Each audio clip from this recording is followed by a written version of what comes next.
In ancient Jerusalem, King David, now old and wise, summons Israel's leaders for a final assembly. The city buzzes with anticipation as commanders, tribal chiefs, and officials gather, drawn by the king's last call. This is no ordinary council, it's a moment of transition, the passing of a unified kingdom to the next generation. David stands before them, a living legend, shepherd, warrior, king, ready to impart his final vision. The atmosphere is solemn. Everyone senses the weight of history. David's purpose to affirm his successor and unveil a divine project that will shape Israel's future. He seeks a smooth transfer of power and a lasting legacy. The leaders listen intently, knowing these words will echo for generations. David's life, marked by triumph and trial, has shaped the nation's identity. Now, with wisdom and humility, he prepares to deliver his final charge. David rises, revealing a dream close to his heart, to build a temple for the Ark of the Covenant. This was to be a sanctuary for God's presence, a crowning act of devotion.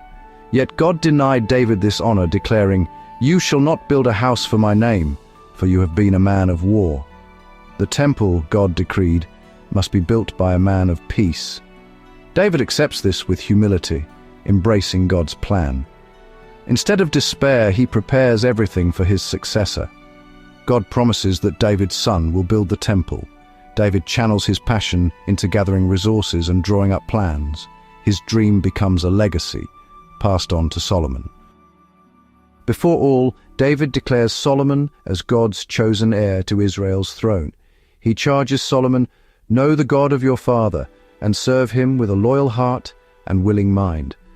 David stresses that true leadership begins with personal devotion, not just ritual or politics. Solomon's obedience will determine the dynasty's future.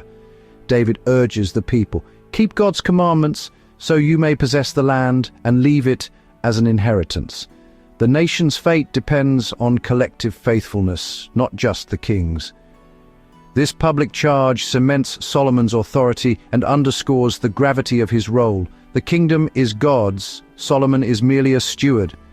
David's words set the standard for all future kings. Divine accountability will define Israel's legacy. David now presents Solomon with the temple's divinely inspired blueprint.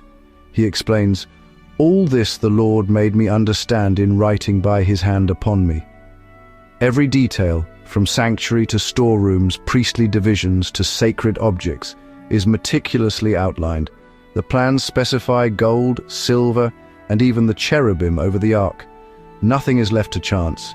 God himself is the architect. David's role, to receive the vision and prepare the way. Solomon's task, to build according to God's pattern.